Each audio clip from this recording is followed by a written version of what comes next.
Hello，我係阿偉，今日係12月26號。咁其實我而家身處咧就喺 Bangkok 嘅。我12月22號嗰日咧，其實就入咗境㗎啦。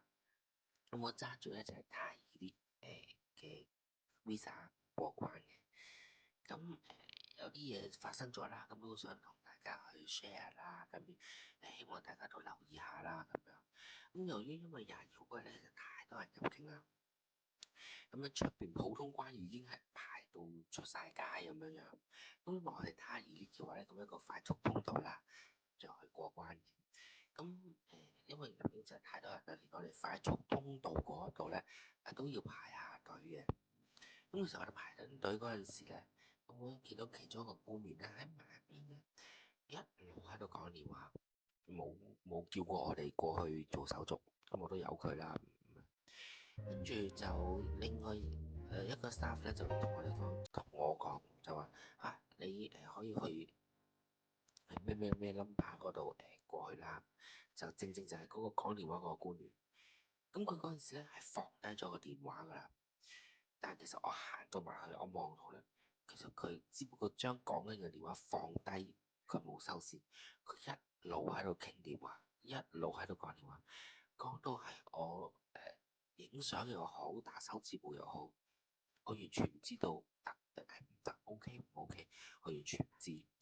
咁到佢做好晒佢俾佢嘅手續啦，跟住佢就俾翻個 passport 我啦。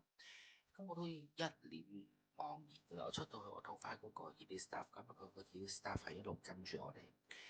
咁我就同佢話：喂，頭先我唔知佢有冇幫我嗰個 passport 做任何嘢嘅喎。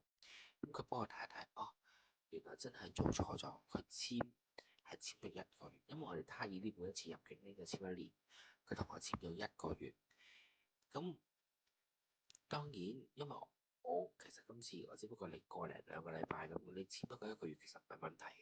咁但係對於一啲真係諗住入境係 long stay 嘅人嚟講咧，咁佢就好大件事。咁我嗰、個ED staff 咧，咁即刻同我約翻去啦，同翻個官員講咗搞錯咗咁樣。個官員只係斯斯然嘅咋，完全冇任何驚訝嘅，斯斯然喺度改。咁同時間其實排我後邊嗰個人咧，佢都係吸煙過咗啦，佢都翻轉頭，咁即係有可能係佢都係有問題啦。咁我唔理佢啦。同時間其實我係攝咗嗰個boarding pass 啊，喺個 passport 一齊俾佢，唔見咗喎。我問翻佢，佢話佢冇喎。我裝翻佢啲台面都係冇。咁 OK，因為佢出 boarding pass 其實已經搭完咗嗰程機，咁基本上冇嘅都唔係重要，最重要嘅都係入境嗰個日子啫，係咪？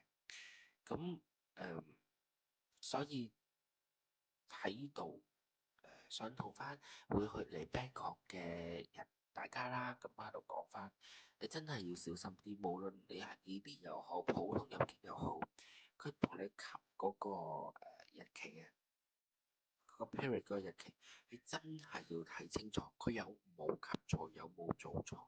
萬一你出到去你先發現到有錯嘅話咧，咁你就好麻煩，好大件事㗎啦。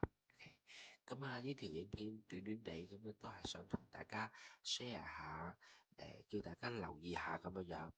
咁好啦，下一條片再見啦，拜拜。